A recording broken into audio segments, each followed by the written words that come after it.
क्या दिन भर टीवी मोबाइल पे लगी रहती हो? दिमाग खराब हो गया मेरा तुम्हें टीवी मोबाइल करते देख देख के। मम्मी, दिमाग खराब करने के लिए ना दिमाग होना भी चाहिए। जबान तो देखो कैसे चल रही है, बिल्कुल एकदम पटर पटर कैंची की तरह। तमीज ही नहीं है बड़ों से बात करने की। तो 2 hours later ये कहानी है घर घर की कहिए या हर एक इंसान की कहानी है ये। रिसर्च बताते हैं कि हम अपने दिन के 49 मिनट्स आर्ग्यूमेंट में, लड़ाई में या गुस्से में बिता देते हैं। और सिर्फ 49 मिनट्स ही नहीं, ये 49 मिनट्स हमारी ले जाते हैं 2 से 3 घंटे की एनर्जी अपने साथ। तो अगर मैं कहूँ कि मुझे एक ऐसी जादू की झड़ी मिल गई है जिससे हम अपने 2 से 3 घंटे का समय और काफ़ी ज़्यादा एनर्जी बचा सकते हैं, तो है ना ये बात कमाल की।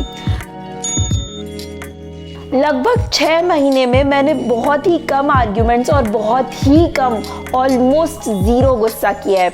इससे मैंने पाई है अपनी परफेक्ट हेल्थ, और जो एनर्जी बची उससे मैंने अपने फुल टाइम जॉब के साथ साथ यूट्यूब चैनल खड़ा कर दिया। तो आज मैं यही आपके साथ शेयर करने आई हूँ। सबसे पहले अपने विपश्यना ध्यान के एक्सपीरियंस को शेयर करने से पहले थोड़ा सा विपश्यना मेडिटेशन का कॉन्टेक्स्ट मैं यहाँ देना चाहूँगी। अगले सेक्शन को अगर आप 1.25 स्पीड में देखेंगे तो ज़्यादा बेहतर एक्सपीरियंस करेंगे। विपश्यना ध्यान की एक बहुत ही पौराणिक विधि है। भारत में ही उपजी ये विधि सदियों पहले भारत से लुप्त हो गई थी। अत्यंत प्रभावशाली होने के कारण भारत के बाहर भी ये खूब प्रचलित हुई। एक पड़ोसी देश म्यांमार ने इसे पूर्ण स्वरूप में संभाल कर रखा। एस.एन. गोयनका जी भारतीय मूल के जो म्यांमार में व्यापार करने के लिए बसे हुए, उन्हें एक असाध्य रोग हुआ, माइग्रेन नाम का। अपनी समस्या का समाधान करने के लिए उन्होंने विपश्यना शिविर किया। विपश्यना किया तो उन्होंने इस समस्या के समाधान के लिए था, लेकिन वे ये समझ गए थे कि इस विधि की महिमा कई ज़्यादा है और ये मोक्षगामी विधि है। 1969 में एस.एन. गोयनका जी इस विधि को भारत लेकर आए। 1976 में इगतपुरी में पहला विपश्यना सेंटर बना। लोग हज़ारों की तादाद में शिविर अटेंड करने आने लगे। आज दुनिया भर में 341 सेंटर्स हैं 92 कंट्रीज़ में। इतना ही नहीं, किरण बेदी ने तिहाड़ जेल में 1000 कैदियों के लिए एस.एन. गोयनका जी के सानिध्य में पहला शिविर लगवाया कैदियों के लिए। कैदियों के स्वभाव में ज़बरदस्त परिवर्तन देख करके आगे और भी शिविर लगाए गए और 10,000 कैदियों को विपश्यना सिखाई गई। से खूंखार कैदियों के जीवन में और स्वभाव में परिवर्तन हो सकता है, तो हमारी और आपकी बात तो क्या ही कहें। मैंने काफ़ी ज़्यादा विपश्यना मेडिटेशन के बारे में सुन रखा था। कोरोना का काल देखने के बाद 2021 जनवरी में मैंने विपश्यना जाने का फैसला लिया और मैंने अपना पहला शिविर भोपाल विपश्यना सेंटर से संपन्न किया। 10 दिन मुझे बहुत ही अच्छा लगा, बहुत ही अद्भुत एक्सपीरियंसेस हुए मेरे आके, और उसके बाद वापस आकर के तो और भी बड़े चमत्कार हुए। मेरा चिड़चिड़ापन, गुस्सा काफ़ी ज़्यादा हद तक कम हो गया। मुझे एक एंजाइटी का पेन होता था मेरे शरीर में, वो भी बहुत हद तक कम हो गया। ये सभी चेंजेस मेरे परिवार वालों को दिख रहे थे और वो काफ़ी आश्चर्यचकित हुए कि श्वेता कैसे इतना परिवर्तित हो गई है।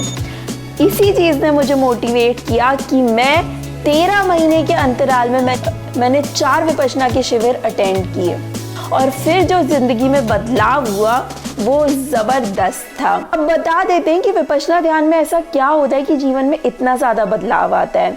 तो वहाँ पे बोला जाता है कि कॉन्शियस और सबकॉन्शियस माइंड के बीच में मोटी मोटी दीवारें होती है। हम ऊपर से कितना ही बोल लें कि यार मैं कल से गुस्सा नहीं करूँगा, आर्ग्यूमेंट्स नहीं करूँगी, फोकस करके अपना काम करूँगी, खूब ज़्यादा काम करूँगी, लेकिन अगले दिन हम बिल्कुल वैसे के वैसे ही हो जाते हैं जैसे हम पिछले दिन थे। तो वहाँ पे ये बात कही जाती है कि कॉन्शियस और सबकॉन्शियस माइंड के बीच में मोटी मोटी दीवारें हैं।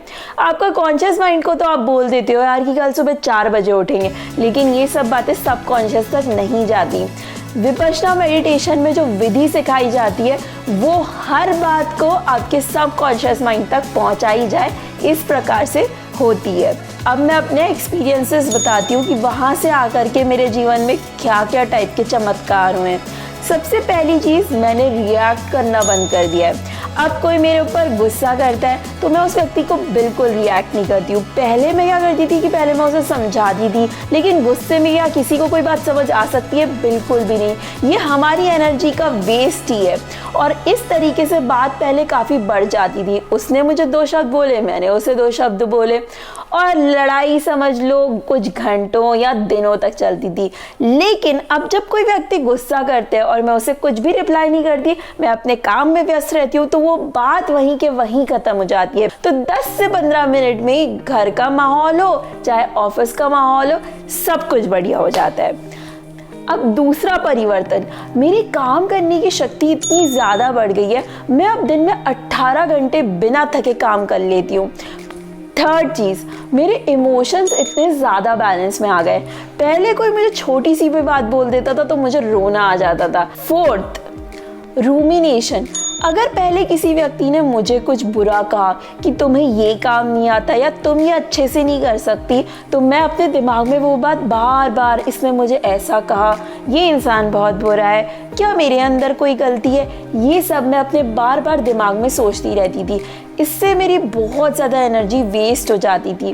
लेकिन अब क्या होता है, जैसे ही मुझे ये थॉट आता है वैसे ही मेरी अवेयरनेस चेंज जाती है। मेडिटेशन कर करके मुझे एक अवेयरनेस आ गई है, और जैसे ही वो थॉट आता है वैसे ही मैं कहती हूँ नहीं ये फालतू की बात है, यहाँ से अपना मन हटाओ।